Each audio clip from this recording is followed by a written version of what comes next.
unwritten agreement by the general public, journalists, everybody, that the world's a better place with him being anonymous. 5-year-old that Santa Claus isn't real. Like, what's the benefit in reveal to anybody? I just think that he's been doing it so long, I can't see as he's ever going to change.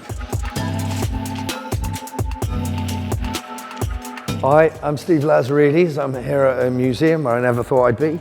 I spent 12 years as Banksy's manager and photographer, helped set up pictures on walls, ran the Lazarides gallery, and a bunch of other stuff you won't be interested in. So yeah, this is my show. Come and have a look.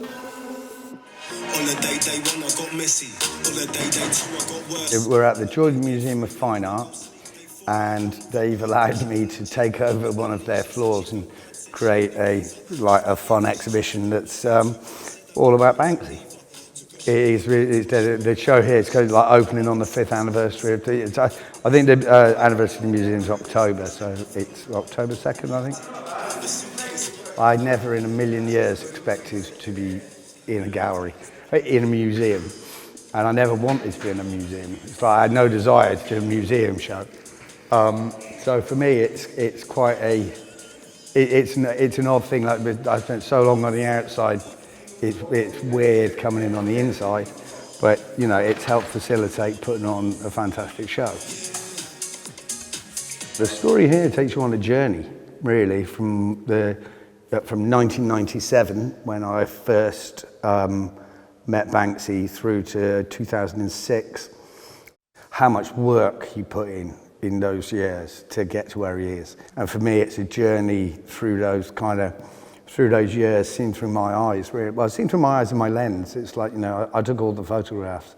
Like, a lot of this work is over 20 years old. You know, he's been chipping away at it for a long time. He's owned the zeitgeist for a while. And it's an interesting thing to see the kind of visceral energy of the early stuff that then kind of moves through to the slightly more considered sort of exhibitions and stuff. And I think if someone else had been taking the pictures other than me, I think they would have concentrated on the artwork and not the ongoing scene. You know, like the Wrong War one and stuff like that. It just happened to be I'm pretty sure that I didn't frame that. I think that was a lucky shot that I was shooting some stuff and swung around. I never really just shot the piece of art. Yeah, it was always contextualized as to where it was. Well, you think this is a game? You think we're playing? You know, these guys took it to the street because they had something to say. I documented them and became part of this movement. Well, I've been part of the movement since I was 14, which is why it's incredible that it's in a museum, because there's not many museums around the world that will put on a show about street art. It's still considered like a children's form of art.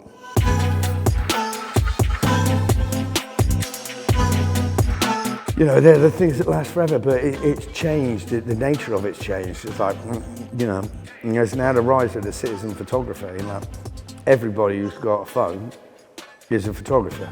You know, all the phones are rocking like seriously a good camera. 100 people have photographed it in a day. It's gone viral. And then it's out there. So unlike these that are kind of hidden because they're all shot on neg and right at the end of negatives and before the beginning of like digital photography. I think that's what gives it its power.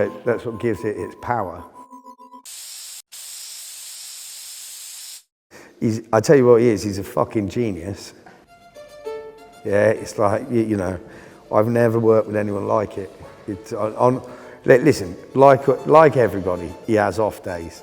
Yeah, and when he's off, he's off. But on his day, when he's on game, there's not a better artist in the world. You know, like at the beginning, I was fearsome about it. Like we had, I'd go and buy burner phones every couple of weeks or every week. So like I'd get a burner phone, I'd buy it in cash. We'd meet at a prearranged destination, we'd swap the phones over. We only had the number and like we only used that phone to call each other. and hiding his identity. And to be honest, it's like towards the end of our tenure together, I'd say like 60% of my time was spent dealing with identity-related things, and it just like became like a disease, I think. But I told him when we parted ways that we should just come out because no one would believe it anyway. Like everybody's got their own vision of who Banksy is. There's 100 million opinions. The anonymity, it was hard work. You know, it's hard for him. You know, you're being offered like tickets to all these parties, and like, you know, you're top of the game, and everyone wants to meet you and see you.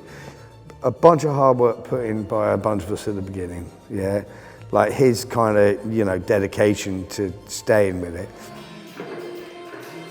To be honest, it's an old street tactic, really. So, you know, if you're going to go and paint on a wall that's got 1,000 tags on in your painting and you put your piece on top of it, you can't really see it. What it was like to be there. Like, and I'm not talking about Banksy's works. Like, that's for him. Yeah, the meaning of his stuff, it's not my place. So in this, I'm delivering as much information as I can. So there's maybe 400 pictures in the show.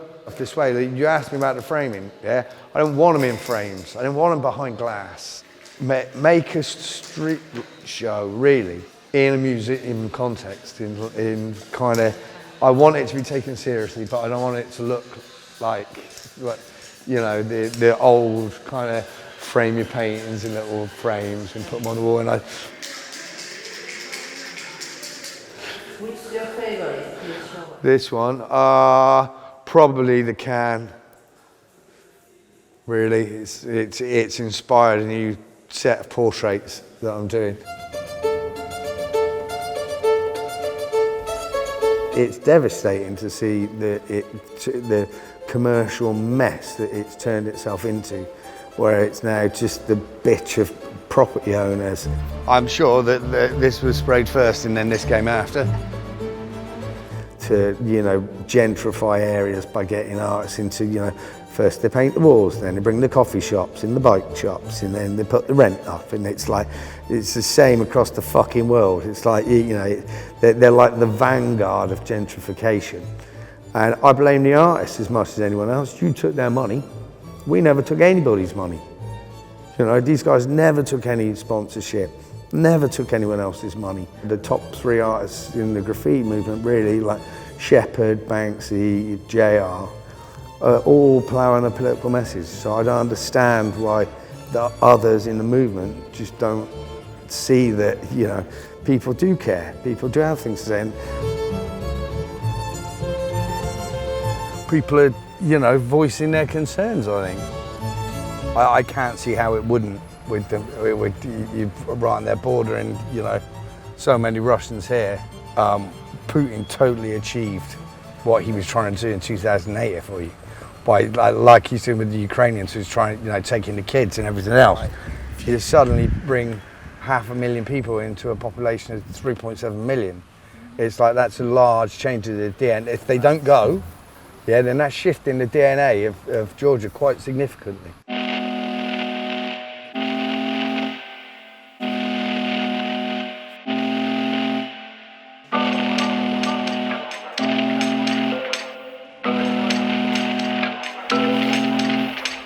It was a hard gig to find a way of including the Georgian arts in the show. So 25 years for me to be invited into a museum. I said, I've just given you like the opportunity to come. I'd sent the artists an email to say, do what you want. Love the Sick and Tired. That's my, you know, favourite form at the moment, and it's different and it kind of fits. No, he hasn't seen it, but he knows the photos pretty well. So, you know, there's no shocks in here for him. No, he'll probably, you know, he'll probably hate it the way he does. Like, you know, he's a perfectionist that likes to be in control of everything.